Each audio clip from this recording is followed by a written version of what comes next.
아멘. 오늘 아침 저희들에게 주신 은혜의 말씀은 빌립보서 1장 1절과 2절입니다. 빌립보서 1장 1절과 2절 하나님의 말씀 봉독해 드립니다. 그리스도 예수의 종 바울과 디모데는 그리스도 예수 안에서 빌립보에 사는 모든 성도와 또는 감독들과 집사들에게 편지하노니 하나님 우리 아버지와 주 예수 그리스도에게서 은혜와 평강이 너에게 있을지어다. 아멘. 하나님 말씀이었습니다. Good morning.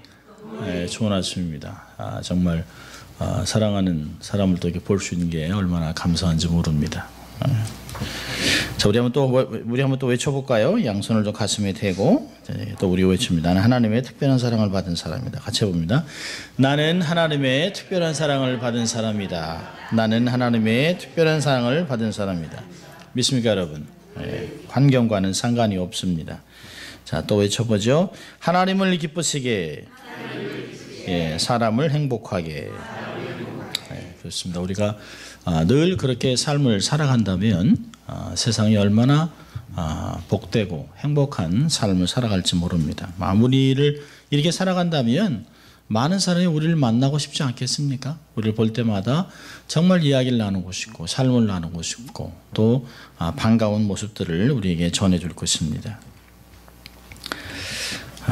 오늘은 빌립보서 강해를 시작합니다. 1장 1절과 2절입니다. 은혜와 평강이 너희에게 있을지어다 라고 하는 말씀으로 은혜를 나누려고 합니다.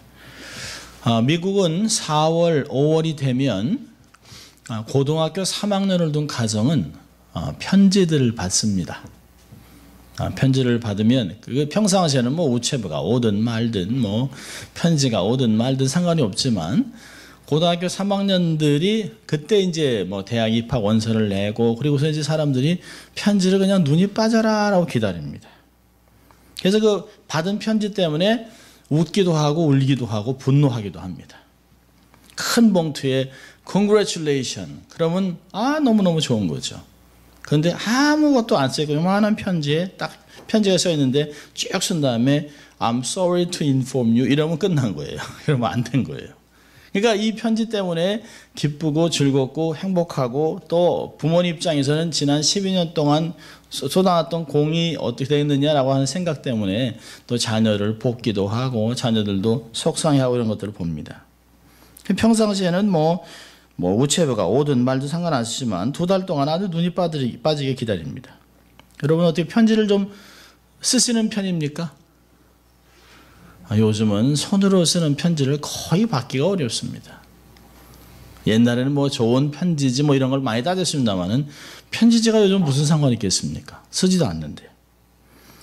뭐 편지가 오긴 오지요. 뭐 그 광고, 판촉물, 전기세, 물세, 뭐 우리를 빌빌대게 하는 빌들이 그냥 줄줄이 날라옵니다. 그냥. 근데 그런 거 말고 친구, 친척, 사랑하는 사람들에게 받은 편지 그런 편지가 오는가? 요즘은 편지의 의미가 없습니다. 기다림의 애절함도 없습니다. 우체부 아저씨를 기다렸던 70년, 80년의 추억은 우리 자녀들에게는 또 지금 현대에는 고리타분한 옛 이야기를 변했습니다. 요즘에야 뭐 전화 한 통 하면 끝나죠. 전화도 합니까? 전화비 안 쓰려고 이메일 하죠. 또 이메일 하면 이제 시간이 많이 걸리니까 트위터, 카카오톡, 이걸로 그냥 막 합니다. 스냅챗, 스카이프, 전 세계에 있는 사람들한테 이 카카오톡이 그냥 자고 있는데도 한국 시간에 또 톡톡톡 카톡 그래가지고 밤에 깨우기도 하고 꺼놓기도 합니다. 그러니까 24시간 카톡. 생각 없이 보내오는 카톡. 또 앞뒤 설명도 없이 뜬금없이 떠있는 이모티콘. 도대체 왜 이 이모티콘 이걸 보냈을까? 또 영혼 없는 대답, 오케이. 아니면 크크, 슬픔, 왜 그런 걸 얘기했는지 전혀 상관이 없어요. 편지가 갖고 있는 따뜻함이나 이 정성이 전혀 묻어 있지 않습니다. 70년대 한국에서 그 중동 붐이 있었죠. 그래서 특별히 이제 변변한 직업이 많이 없던 사람들은 그래도 한국보다는 돈을 많이 벌 수 있다는 생각에 많은 사람이 사우디아라비아로 노동자로 갔습니다. 낮에는 50도가 훌쩍 넘는 그런 사우디아라비아에서 노동을 하면서 가족을 위해서 오직 노력했던 사람들이었습니다. 저희 가정 중에서도 이제 외삼촌 한 분이 사우디아라비아로 76년에 떠났어요. 그리고 거기서 2년 동안을 있었습니다. 그러니까 뭐 참 그 어려운 시간이 얼마나 많았겠습니까? 얘기를 들어보면 막 더웠을 때는 54도까지 올라간다. 54도. 그러니까 이 터번을 쓰지 않으면 머리가 타면서 머리가 다 빠질 것 같다는 거예요. 그때 이제 저희 작은 어머니가 이제 그 어린 아이들 둘을 데리고 한국에서 생활을 하시면서 남편이 보내오는 편지를 달달이 오는 편지를 읽었습니다. 그 참 빛바랜 누런 종이에 깨알 같은 글씨가 적혀 있는 그 편지. 뭐 두 분 다 이제 뭐 하늘나라에 가셨습니다만은 다 소천했지만 그 참 어려운 시절에 남편이 얼마나 고생한다는 걸 알잖아요. 근데 거기서도 보면 그 외삼촌이 쓴 편지를 보면 보고 싶은 당신에게 오늘도 수은주가 52도를 넘었네. 그러면서 뭐 일상적인 이야기를 쓴 거죠. 뭐 밖에 나가야 말도 안 통하지요. 노동자들이 모여서 한 푼이라도 더 모아서 가족에게 보내야 되겠다. 그 당시에는 이제 그렇게 해서 노력을 해서 집 한 채 사는 게 꿈이었습니다. 집 한 채. 뭐 작은 뭐 학고방이라도 좋으니까 집 한 채, 방두칸 있는 아주 그냥 화장실에 우리 화장실 따로 있는 뭐 이런 집 하나 사는 게 꿈이었었어요. 그러니까 편지를 보면 끝에는 내 걱정하지 말고 나는 잘 먹고 있으니까 당신 아들하고 당신과 아이들만 건강하면 돼. 앞으로 잘 될 거야. 오히려 한국에서 남편이 수고한 그 돈을 받아 살아가는 아내에게 내 걱정은 하지 마. 외삼촌이 참 그 한국에 돌아오셔서 장애를 얻으셨어요. 노동하시다가 장애를 얻으셔서 돌아오셨는데 얼마나 힘드셨겠어요. 조금만 더 일했으면 조금만 더 벌었으면 될 텐데. 그러니까 배운 건 없고 그러니까 장애를 가졌으니까 일도 많이 못하고 그래서 술을 많이 드셨습니다. 그리고 어떤 때는 숙모님을 막 때렸습니다. 근데 숙모님이 이거 저 같으면 저렇게 맞으면 나가야지. 그런데요, 그분이 마지막에 자기 남편이 보냈던 그 편지들을 갖고 있는 거예요. 빛바랜 편지를 하나도 버리지 않고 그래도 지금까지 자녀들을 키우고 있었던 것은 그 어려운 시절에 저렇게 당신이 사우디아라비아 노동하자가 안 갔으면 장애를 얻지 않았을 때 하는데 그런 것 때문에 애절한 마음에 그 편지를 읽으면서 위로를 받았던 것들을 생각을 합니다. 편지 두 분 다 이제 돌아가셨지만 아련한 추억으로만 남았습니다. 편지 여러분들은 어떤 편지들을 기억하십니까? 사실 여기 있는 건 다 편지죠. 하나님이 우리들에게 쓰신 편지입니다. 그 중에 신약에 앞으로 3개월 동안 바울이 감옥에서 쓴 기쁨의 소식, 기쁨의 편지인 빌립보서를 한 3개월 정도 강해를 하려고 합니다. 바울은 신약의 27권 중에 13권을 편지 형식으로 썼습니다. 개척하고 갓 세워진 어린 교회에 대한 애정어린 권면 함께 이방 신을 따르는 자들을 엄하게 경고하는 메시지를 보냈습니다. 이 편지를 통해서 이 편지 안에 있는 바울의 심성, 바울의 마음, 하나님을 향한 열정, 또 교우들을 사랑하는 아주 애끓는 사랑들을 우리가 편지를 통해서 읽을 수 있습니다. 사실 우리가 뭐 옛날에도 이제 연애 편지를 쓰고 그러면 뭐 사랑하는 누구에게, 사랑하는 민에게, 뭐 상현, 뭐 그래도 좀 좋은 것들을 이게 막 모으려고 막 애를 쓰잖아요. 의미 없는 글들은 쓰지 않습니다. 어떻게든지 좀 마음을 좀 얻어보려고 그런 걸 쓰는 거죠. 그러니까 편지에는 반드시 의미가 있어요. 의도함이 있습니다. 그리고 이 안에 그 사람의 마음과 정신들이 다 담겨 있습니다. 자, 이 빌립보의 배경을 좀 보면 빌립보는 여러분 주보 안에 있는 그 지도를 하나 있습니다. 여기 보면 빌립보가 어디쯤 있는가? 이제 마게도니아 지경의 첫 성 빌립보인데요. 이 빌립보라고 하는 지역은 사도행전 16장에 소개됩니다. 빌립보는 지금의 그리스 반도 북부에 위치한 당시 로마 지방의 도시입니다. 아시아 지역으로 그 당시에는 터키를 아시아라고 그랬습니다. 그리고 건너편 지금의 불가리아와 북부 그리스 사이에 위치한 곳에 그 빌립보라고 하는 도시가 있습니다. 그러니까 바울은 아시아 지역에서 선교 사역을 하던 중 비두니아로 가서 선교를 하려고 했는데 자꾸 길이 막혀요. 그러다 한 번은 기도하는데 비몽사몽 중간에 마게도냐에서 한 사람이 일어나서 우리에게 와서 우리를 좀 도와주시옵소서라고 하는 환상을 보게 됩니다. 그리고 나서 하나님이 우리를 마게도니아로 부르시는구나. 그래서 유럽으로 가게 됩니다. 그래서 그 해협을 터키에서 해협에 건너가서 첫 도시가 빌립보입니다. 그러니까 드로아 항구를 떠나서 마게도니아 빌립보의 당도에서 교회를 세우게 됩니다. 이 빌립보라고 하는 도시는 주전 한 360년경에 알렉산더 대왕의 아버지인 마게도니아의 왕 빌립 2세가 세운 도시입니다. 그 이름을 통해서 빌립이라고 하는 도시를 이름을 댔습니다.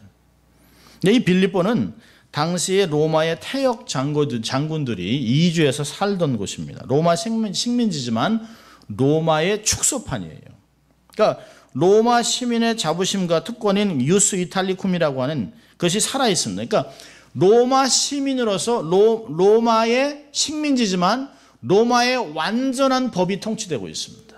그러니까 로마 시민권이 누릴 수 있는 모든 것, 로마 법이 100% 실행되는 것이 바로 빌립보라고 하는 것입니다. 그러니까 식민지지만 로마의 모든 권한을 다 누릴 수 있는 특권을 누리게 된 이 빌립보는 로마에 대한 충성심이 대단합니다. 그러니까 로마가 추구하는 황제 숭배, 또 로마에 대한 충성에 대한 맹세는 빌립보 도시는 굉장한 것입니다. 그래서 이 빌립보의 시민 이름은 바로 로마 시민이라는 거예요. 그래서 사도 바울이 로마 시민권이 그리도 중요하냐, 우리의 시민권은 하늘에 있다라고 하는 것을 3장에서 이야기하는 것이에요. 그 이유를 빗대서 설명하고 있는 것을 볼 수 있습니다. 이 빌립보서는 바울이 로마의 감옥에서 쓴 옥중서신이라고 하는 에베소서, 빌립보서, 골로새서, 빌레몬서 중에 하나입니다. 특별히 이제 빌립보서는 바울이 사형 언도로 종결될 가능성이 농후한 재판을 앞에 두고 있는 로마의 감옥에서 편지를 썼습니다. 빌립보서는 4장밖에 안 돼요. 절수로 해도 104절밖에 되지 않습니다. 근데 이 짧은 구절 안에 4장 안에 기뻐하라, 기쁨이라는 단어가 16번 나옵니다. 또 그리스도라고 하는 단어가 그 다음에 가장 많이 나와요. 그러니까 이 짧은 편지 안에 정말 온통 그리스도, 기쁨이 가득 찬 편지라고 해도 지나치지 않습니다. 자, 그런데 기쁨이라는 단어를 쓰기에는 수신자나 발신자나 그런 환경에 있지 않습니다. 편지를 쓴 바울이나 편지를 받고 있는 빌립보 교인들도 기뻐할 수 있는 상황이 전혀 아닙니다. 고린도후서 8장 1절과 2절을 보면 마게도니아 교회가 극한 환난을 지나고 있다고 얘기해요. 그리고 지독한 가난 속에 있다고 얘기합니다. 어떤 상황 속에서 그렇게 가난한지 모르지만 환난과 핍박이 극에 이렇습니다. 사도 바울은 어떻습니까? 사도 바울도 마찬가지예요. 그럼 사도 바울이 어떤 삶을 살았길래 기뻐하라는 걸 썼을까요? 그의 사역을 한 단면을 보여주는 것이 고린도 후서 11장 24절부터 28절까지 나와 있는데요. 사도 바울이 자기가 당한 어려움을 이렇게 고백하고 있어요. 고린도후서 11장 24절부터 28절까지. 유대인들에게 40에 하나 감한매를 5번 맞았으며 3번 태장으로 맞고 1번 돌로 맞고 3번 파산하는데 일주야를 기품에서 지냈으며 여러 번 여행에 강의 위험과 강도 위험과 동족의 위험과 이방인의 위험과 신의 위험과 광야의 위험과 바다 위험과 거짓 형제들의 위험을 당하고 또 수고하며 애쓰고 여러 번 자지 못하고 줄이며 목마르고 여러 번 굶고 춥고 헐벗었노라. 이외의 일은 고사하고 오히려 날마다 내 속에 눌리는 일이 있으니 곧 모든 교회를 위하여 염려하는 것이니라. 만만치 않은 사역입니다. 사도 바울이 이런 어려움을 당함에도 불구하고 기뻐하라고 얘기하고 있어요. 여러분 오늘 본문을 보세요. 이게 성경을 열어놓고 빌립보서를 보면 사도 바울은 자유함이 없습니다. 자기가 매임에 있다라고 하는 단어를 1장 안에도 4번 사용하고 있어요. 1장 7절 보면 나의 매임과 복음을 변명함에 확정함이라고 하는 단어가 있습니다. 13절로 가면 그러므로 나의 매임이 그리스도 안에서, 또 14절에요. 형제 중 다수가 나의 매임을 인하여, 17절에요. 저들은 나의 매임에 괴로움을 더하게 할 줄 생각하고, 자기가 매였다는 말을 반복해서 얘기하고 있어요. 나는 자유롭지 않다. 감옥에 묶여있다. 내가 스스로 모든 사람을 만나고 싶지만 그럴 수 없다. 자유함이 없다고 매였다라고 하는 단어를 4번이나 사용하고 있습니다. 무죄 석방이냐 사형 선고냐의 갈림길에서 서서 죽는 것이 더 낫냐, 아니면 내가 살아남아서 교회를 섬기는 게 더 좋을까라고 생각했다고 1장 20절부터는 이야기하고 있습니다. 그래서 그 20절을 보면 이런 얘기를 합니다. 나의 간절한 기대와 소망을 따라 아무 일에든지 부끄럽지 아니하고 오직 전과 같이 이제도 온전히 담대하여 살든지 죽든지 내 몸에서 그리스도가 존귀히 되게 하려 함이니, 21절에 이는 내가 사는 것이 그리스도니 죽는 것도 유익함이니라. 22절 23절 보면 내가 죽음과 삶 사이에 끼어 있다는 거예요. 금방이라도 죽을 것 같다라고 얘기하고 있습니다. 그러면서 고백하는 거죠. 내가 이런 고난 속에 있다면 차라리 죽어서 하늘 날아가는 게 훨씬 낫겠다. 우리가 가끔 그러잖아요. 아유, 어떤 사람 그래요. 아유, 이렇게 고난하지만 정말 이렇게 해서 하늘나라에 먼저 가는 게 좋겠다. 그런데요, 그런 가운데도 내가 살아서 하나님의 영광을 위해서 이런 일을 할 수 있다면 라고 하는 열망들이 있단 말이죠. 그러니까 이러지도 못하고 저러지도 못하고, 사도 바울이 그런 상황에 있습니다. 그런 상황에서 기쁨이란 말을 사용하기가 어렵죠. 그러니까 이런 사역 속에서 빌립보서를 쓰면서 사도 바울은 우리에게 얘기합니다. 그리스도를 믿고 오로지 그리스도 중심으로 생각하고 사는 사람이 어떤 환경 속에서도 잔잔한 평화와 기쁨을 누릴 수 있는가, 그런 것들을 모본으로 가르치고 있습니다. 어떻게 해야 이런 환경 속에서 도저히 기뻐할 수 없는 환경이에요. 이건 너무 가난해도 너무 가난해요.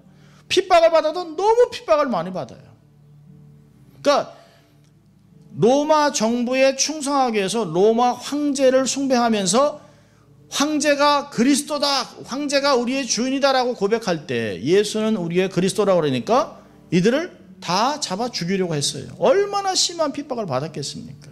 신앙생활하기도 힘든데 직장도 잃죠. 가난하죠. 고난 가운데 온 교회와 함께 어려움을 당합니다. 사도 바울, 그러니까 빌립보 교인이 이 보세요, 우리 너무 고난당하고 있어요 라고 하는 것을 사도 바울에게는 못해요. 사도 바울은 더 어려운 경험을 하고 있기 때문에. 근데 상대방이나 자기나 다 기뻐할 수 있는 원인이 어딨냐라고 하는 것을 가르치고 있습니다. 자, 1절을 보면 사도 바울이 1절에 이렇게 합니다. 그리스도 예수의 종 바울과 디모데. 바울의 종의 의식 속에 자기의 하나님을 향한 확신이 들어있습니다. 바울은 빌립보서의 서신의 첫 인사에서 다른 서신에서는 주로 로마서나 갈라디아서, 고린도전서, 에베소 같은 데서는 자기를 공적인 신분인 사도라고 얘기합니다. 나는 하나님으로부터 부름받은 사도, 하나님이 세우신 예수 그리스도의 사도라고 얘기해요. 근데 본서에서는 사도라는 단어를 사용하지 않습니다. 단순히 그리스도 예수의 종이라고 얘기하고 있어요. 그 이유는 뭘까요?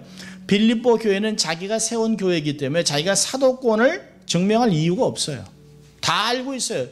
바울이 사도인 것, 자기 교회의 목사인 걸 다 알고 있습니다. 세워진 복음을 받고 세워진 유럽의 첫 교회였기 때문에 빌립보 교회에게는 자기는 그냥 종이라고 겸손하게 자기를 표현하고 있습니다. 바울은 복음을 위해서 일하다가 죄수가 되었는데도 불구하고 불평하기는커녕 오히려 그리스도 예수의 종이라고 하는 단어로 감사하는 마음으로 편지를 씁니다. 여러분, 종이라는 단어는 뭘까요? 이 종이라는 단어는 헬라 말로 둘로스라고 하는 단어를 쓰고 있는데요. 이 둘로스라는 단어는 헬라나 로마 문화에서는 비하하는 노예라고 하는 단어입니다. 노예. 그러니까 주인이 죽이면 죽는 거예요. 주인이 팔고 살 수 있습니다. 그러니까 로마 시대에서 어떻게 하면 부자가 될 수 있는가? 짐승이나 노예를 숫자를 늘리면 되는 거예요. 그래서 어떻게 하면 종들의 숫자를 늘릴 수 있는가? 그래서 교배하는 방법들을 가르쳤습니다. 예, 그러니까 말하는 짐승, 말하지 못하는 짐승을 나눴습니다. 그러니까 노예는 사람이 아니에요. 노예는 그냥 주인의 소유물입니다. 그런데 사도 바울은 자기를 뭐라고 합니까? 예수 그리스도의 종. 그 얘기 뭐예요? 나는 예수 그리스도의 소유물입니다라고 하는 것이에요. 이 말에는 깊은 의미가 있습니다. 사실 이 종이라고 하는 단어를 사용할 때는 나는 주의 소유물이라고 하는 단어가 있어요. 그 얘기 뭘까요? 내 주인은 예수 그리스도라는 거예요. 그래서 갈라디아서 6장 17절에서는 내 몸에 그리스도의 흔적이 있다. 내 주인이 누군지 내 몸에 찍힌 도장을 가지고 알 수 있다는 거예요. 보면 이게 이게 랜치 같은 데 보면 소들이 많이 있단 말이에요. 막 양들이 모여 있지만 주인이 달라요. 그래서 어떤 사람들은 이렇게 지지잖아요. 뭐 삼각형, 별표, 뭐 김씨, 박씨, 뭐 이렇게 지져가지고 그걸 그 주인의 그 마크를 만들어 놓습니다. 사도 바울은 자기의 등에 있는 채찍, 자기가 받은 고난들을 그 마크라고 얘기합니다. 그래서 내 몸에 그리스도를 향한 흔적, 그리스도의 마크가 찍혀 있다라고 얘기를 해요. 나는 주님의 것입니다라고 하는 소유물이라고 얘기하고 있습니다. 그러면서 뭐라고 합니까? 고린도서 6장 19절 20절을 보면 너의 몸은 너희가 하나님께로부터 받은 바 너희 가운데 계신 성령의 전인 줄을 알지 못하느냐? 너희는 너희 것이 아니라 값으로 산 것이 되었으니 그런즉 너희 몸으로 하나님께 영광을 돌리라 라고 이야기하고 있습니다. 이 말을 로마서에서는 이렇게 고백합니다. 우리가 살아도 주를 위하여 살고 죽어도 주를 위하여 죽나니 그러므로 사나 죽으나 우리가 주의 것이로다. 여러분 이게 우리의 고백이 됩니다. 나는 주의 것입니다. 나는 주의 소유물입니다. 할렐루야. 얼마나 멋있습니까? 주님이 내 삶을 좌지우지할 수 있어요.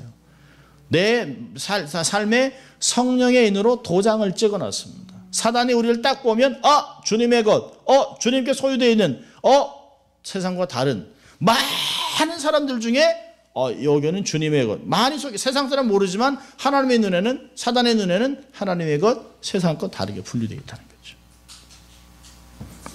내가 하나님의 소유라고 하는 이 종이라는 단어를 사용하면서 사도 바울은 담대함이 있었습니다.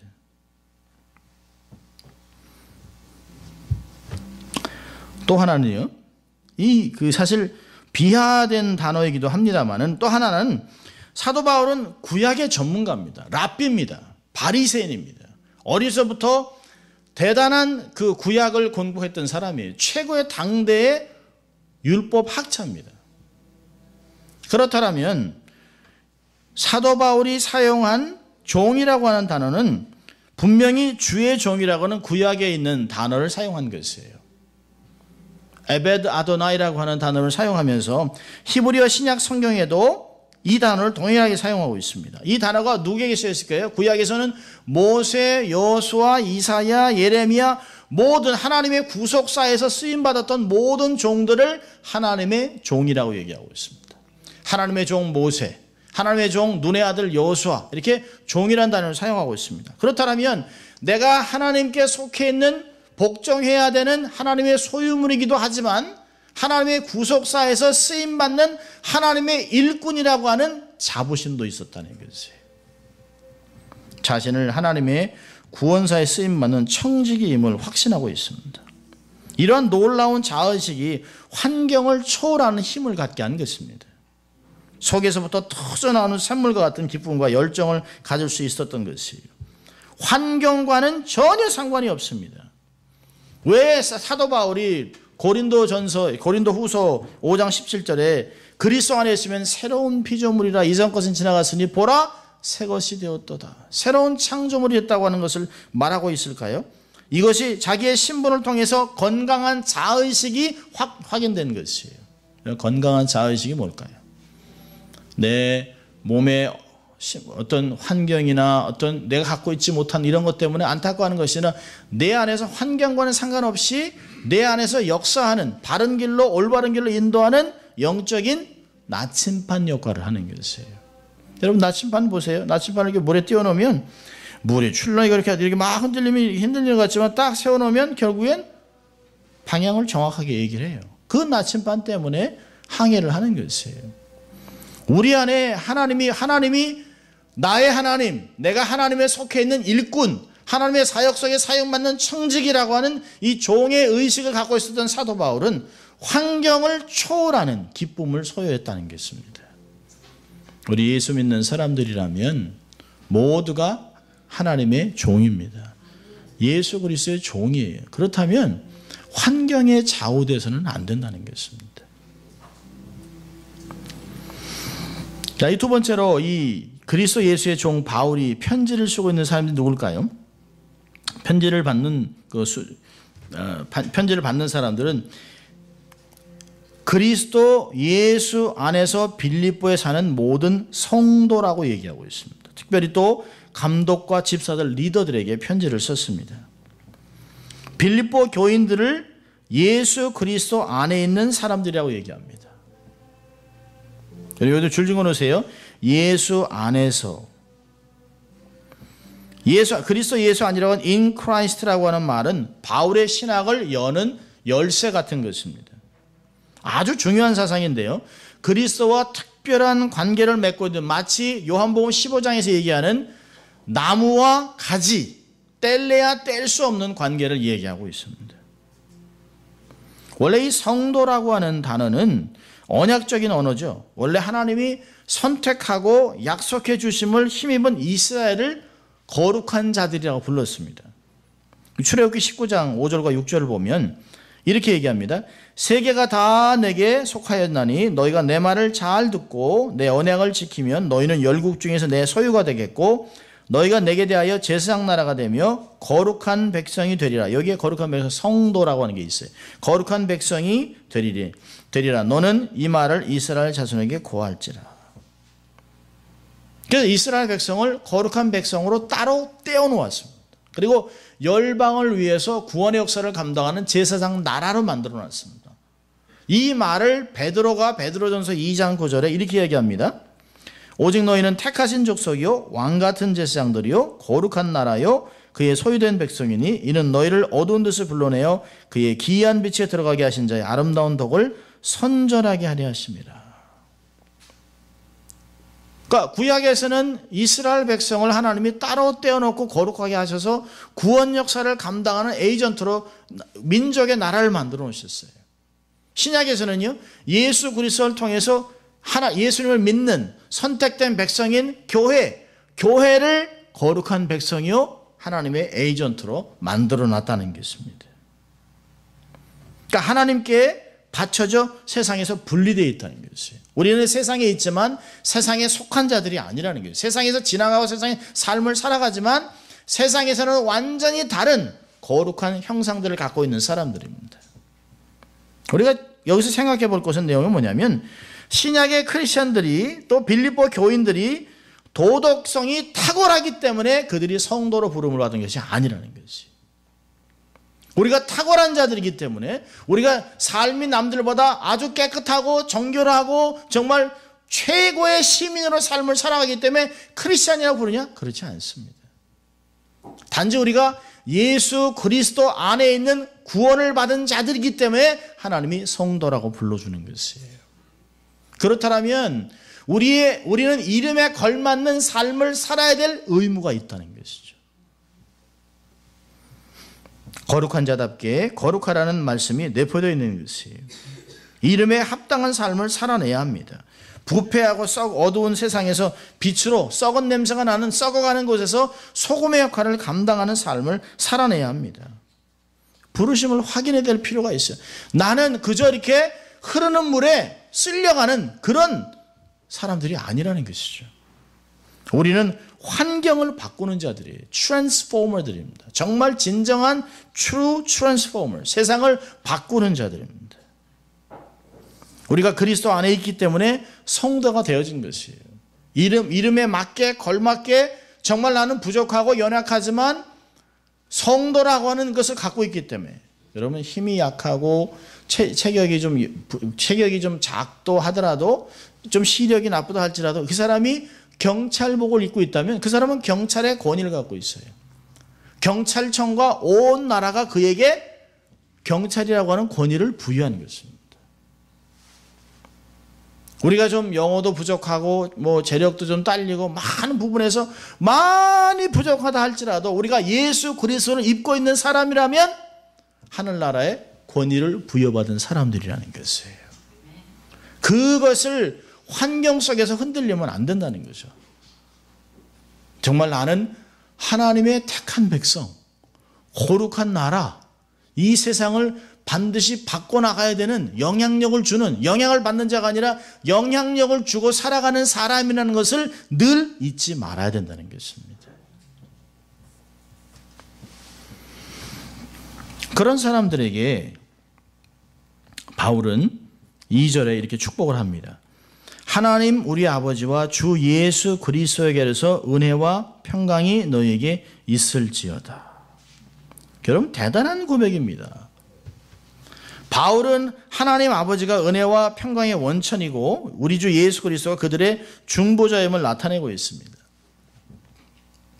이건 유대 신학자였던 바울에게는 획기적인 고백입니다. 유대인들은 이슬람과 같이 단신론을 믿습니다. 유일한 한 분만 하나님이에요. 그러니까 성부 하나님, 성자 하나님, 성령의 하나님이라는 것을 지금도 거부합니다. 하나님은 삼신이 아니라는 거예요. 성부, 성자, 성령이 없다는 거예요. 오직 하나님 한 분. 그래서 누가 성자가 성부 하나님의 아들이라는 말을 듣고 귀를 막고 옷을 찢으면서 참나마다 돼서 예수를 죽이는 거예요. 지금도 유대인들이 예수 그리스도를 믿지 않는 이유가 뭘까요? 랍비가 어떻게 하나님이라는 거예요. 유대인의 어머니에서 태어났다. 마리아에게 태어났지만 성령으로 잉태한 거 아닙니까? 유대인들은 그걸 안 믿습니다. 성령으로 잉태될 수가 없다는 거죠.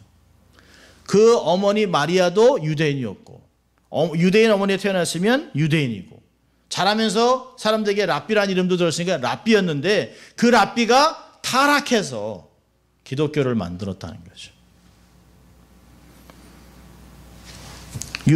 바울도 그런 걸 믿었죠.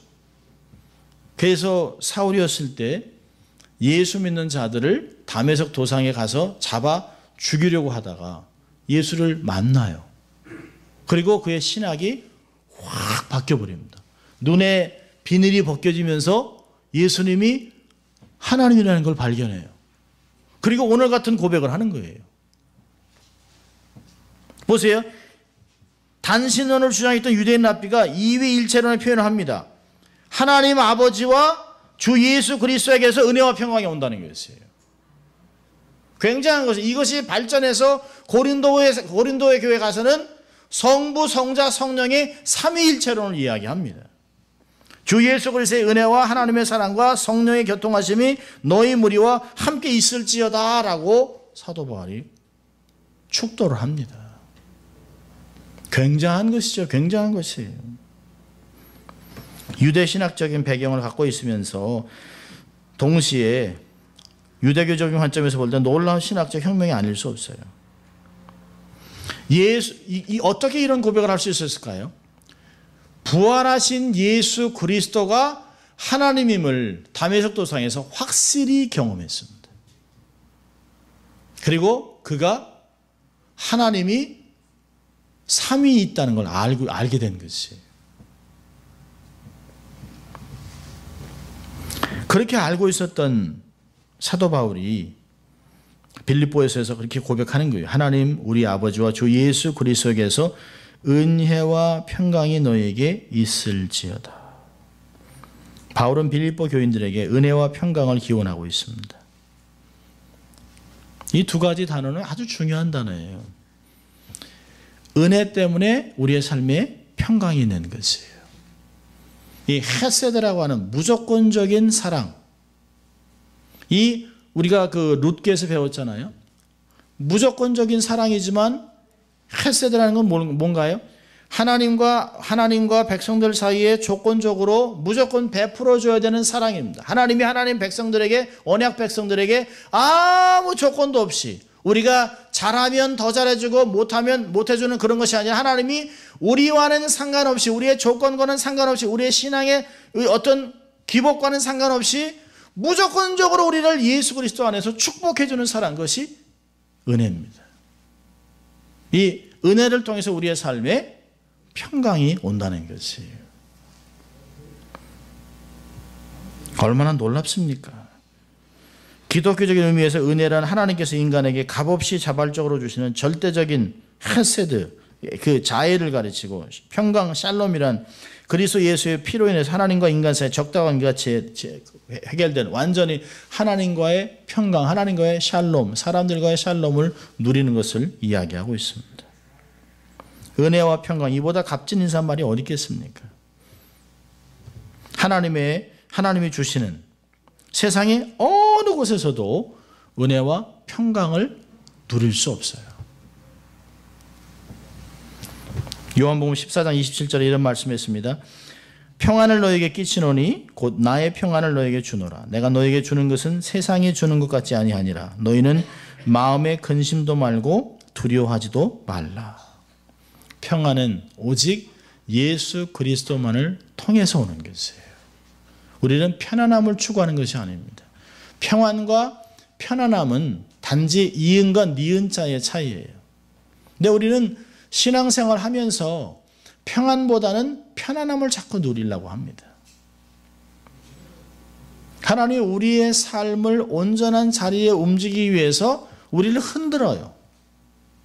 그런데 우리의 삶에 비록 흔들림은 있지만 흔들림 속에서 우리가 편안함을 잃어버리지만 편안함을 잃어버리는 가운데 하나님이 나에게 말씀하시고 나의 삶을 바꾸려고 하는 하나님의 목적인 평강을 발견하게 된다는 것이에요. 저도 아픔을 통해서 정말 하나님 안에서 편안함을 원했죠. 안주하기를 바랬죠. 이것으로 마치기를 원했죠. 더 이상 어려움을 겪지 않으려고 했었죠. 그런데 하나님은 삶을 흔들어 놓고 안주하려는 마음을 바꿔놓고 계속 흔들었어요. 그런 가운데 하나님께 나가게 하는 가운데 하나님이 내게 원하시는 목적과 뜻과 의도를 발견하면서 세상에서 전혀 줄 수 없는 하나님의 평강을 발견하게 되는 것이죠.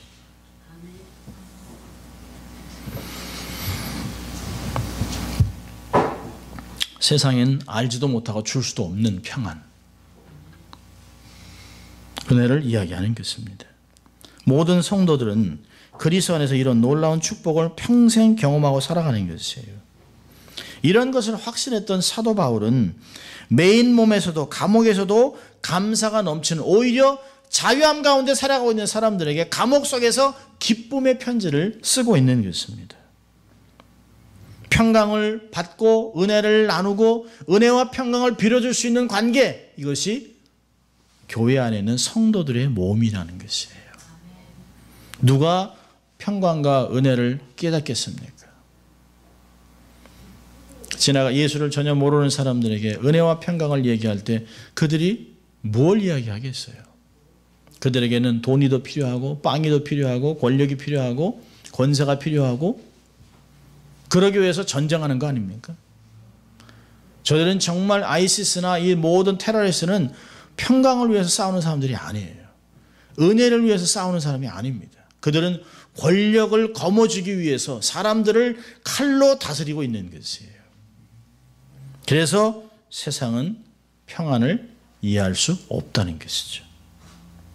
오직 예수 그리스도 안에 있는 자들만, 하나님께 택함을 받은 거룩한 성도들만 환경을 초월할 수 있는 능력이 되는 은혜와 평강을 누릴 수 있다는 것이에요. 자기가 그리스도 안에서 누군가를 확신하며 사십시오. 내가 하나님의 자녀, 나는 그리스도의 종, 하나님의 역사를 감당하는 사람이라는 걸 잊지 마십시오. 속지 마세요. 세상에서 당신이 돈이 있어 뭐가 있어, 건강에 뭐가 있어, 좋은 학교를 나왔어? 라고 하는 말에 속지 마세요. 사람들이 얘기하는, 사단이 사람들이 입에 담아준 그런 말을 가지고 우리의 마음이 흔들리면 안 돼요. 어릴 때 저희 어머니가 그런 얘기 많이 얘기했습니다. 동네 애들이 욕하는 거 내비로 둬라. 그 욕하는 소리가 네 속에 들어오냐. 그런데 어릴 땐 모르니까 욕을 하면 나도 욕을 하고 한 대 때리면 두 대 때려주고 밟으려고 했습니다. 근데 세월이 지나니까 그게 우리에게 아무 소용도 없어요. 속을 필요가 없는 거예요. 그 세상에서 이야기하는 거, 세상에서 기준 때문에 우리의 마음이 막 흔들릴 필요가 아무것도 없어요. 여러분, 인생은 아직 끝난 게 아니에요. 최고의 정점에 도달하지 않았습니다. 우리는 계속해서 주님을 만나는 그날까지 공사 중입니다. 공사 중. 우리 여기다 이렇게 명찰을 다 달고 다녀야 돼요. 난가주 비전교회 공사 중. 아직도 계속 만들어지고 있어요. 아직도 계속 우리의 성품이 조금씩 깎여가면서 원석에서 보석으로 바뀌어 나가고 있는 중이에요. 믿을 수 있길 바랍니다. 하나님의 손에 있기 때문에 우리 인생은 반드시 바뀌어요. 멋진 인생으로 탈바꿈이 될 것이에요. 근데 우리의 삶에 세상에서 있는 잘못된 것들을 다 벗겨낼 때까지 우리 안에 있는 아름다움이 드러나지 않습니다. 교만함, 속임수, 게으름 이런 것들을 다 깎아야 멋진 하나님의 빛이 나옵니다. 세상에 이야기하는 것, 세상의 기준에 속지 마세요. 환경 때문에 속지 마세요. 사람들 말에 속지 마세요. 사단의 속임수에 넘어가지 마세요. 하나님의 자녀, 누구든지 하나님을 믿는 자, 하나님의 자녀가 됐다고 얘기하지 않습니까? 변하지 않습니다. 예수님이 우리를 잡고 있기 때문에 내 손에서 내 자녀들을 빼앗을 자가 없도다. 아멘. 절대 구원을 잃어버리지 않습니다. 어떤 상황 속에서도. 우리가 바로 은혜와 평강을 누리는 사람들인 것을 믿어야 합니다. 더 나아가서는 정말 불신과 불안으로 가득한 세상에 하나님과 그리스도를 통해서 오시는 이 평강과 은혜를 흘려보내는 축복의 통로가 되어야 하는 것이죠. 세상을 변화시키는 한 주가 되시기를 주의 이름으로 축원합니다. 기도하겠습니다. 하나님 아버지 감사합니다. 오늘도 빌립보서를 통하여 우리가 어떠한 인생인가를 다시 한번 확인시켜 주신 주님 감사합니다. 우리가 하나님의 종이요 또 예수 그리스도 안에 있는 성도들로 은혜와 평강이 넘치는 삶을 살아가게 하신 것 감사합니다. 절대로 세상에서 낙심하고 좌절하고 포기하지 않게 하시고 오히려 하나님 믿음으로 멋진 인생을 살아내는 저희들 될 수 있도록 하나님 축복하여 주시옵소서. 감사하고 예수님 이름으로 기도합니다. 아멘.